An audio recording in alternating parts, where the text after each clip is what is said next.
Je vous en prie. Merci beaucoup Eva Rock, vous avez beaucoup rigolé, comme chaque jour d'ailleurs. Oui, mais je pleure alors je vois plus mes feuilles. On passe au zapping du lendemain avec vous. Oui. Vous avez un temps d'avance sur nous, vous savez déjà quels seront les moments forts des programmes de ce soir. Et comme chaque jour, il y a un thème. C'est quoi le thème aujourd'hui ? Je laisse la parole à Claude Nougaro. J'ai pas d'apôtre, j'ai pas de croix. Je crois en l'autre, je crois en moi.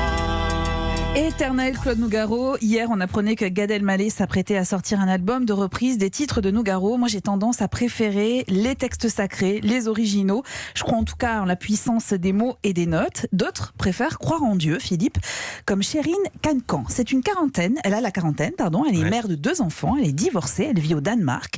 Sa maman est finlandaise. Son papa est syrien. C'est une femme très charismatique et imam. Pendant 3 ans, la réalisatrice Marie Sauvegarde l'a suivie dans son projet. Mon rêve est de fonder une mosquée avec des femmes imams. Je veux recruter une génération de femmes imams, former, éduquer des femmes imams au Danemark. Les femmes doivent s'approprier la fonction. On ne leur donnera pas. Documentaire remarquable à voir sur Arte pour découvrir cette femme lumineuse qui ose parler mariage interconfessionnel, féminisation du culte ou encore mariage homosexuel. C'est une femme menacée mais qui n'abandonne jamais. Comme le docteur Devon Pravesh, c'est un des héros de The Resident dont la 2e saison débute ce soir sur TF1. Alors croire ou ne pas croire une patiente, telle est la question. Est-ce que vous êtes allé voir un médecin ? Ouais, tout un tas. Il n'y en a pas un seul qui m'a cru, pas un. Ce que j'attends, c'est un médecin qui me croit enfin. Moi, je vous crois. Et je vais trouver ce que vous avez. Alors va-t-il trouver, va-t-il sauver sa patiente ? Croit-il en la puissance de la médecine ?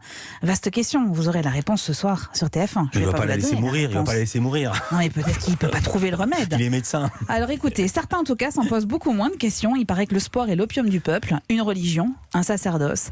Alors qu'ils soient à Bordeaux, Saint-Étienne, Liverpool ou encore Marseille, leur vie est dédiée à leur club de foot.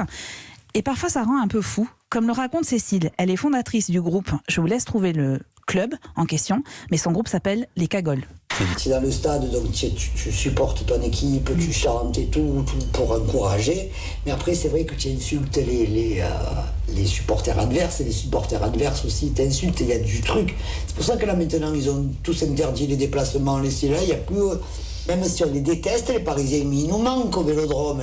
Eh oui, un supporter de Lens. Voilà, c'est ça. Le Vélodrome Marseille. On est les à Cagoles, Marseille. quel nom génial. Exactement, formidable série documentaire qui est intitulée Tribune et qui est à découvrir uniquement sur arte.tv pour mieux comprendre le rapport passionnel entre ces fidèles du ballon rond et leur ville chérie. Et comme je voudrais pas être accusée de blasphème, je vous propose de nous quitter avec un cantique interprété dans les tribunes d'un autre stade que celui du Vélodrome.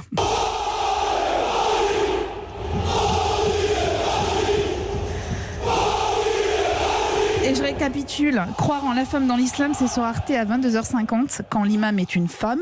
Croire en la médecine, c'est sur TF1 à 21h05 avec les nouveaux épisodes de la série médicale The Resident. Et croire en son club, eh bien c'est la série documentaire Tribune et c'est à voir sur arte.tv. Merci beaucoup Eva Rock, merci Bertrand Chameroy. À demain, dans un instant.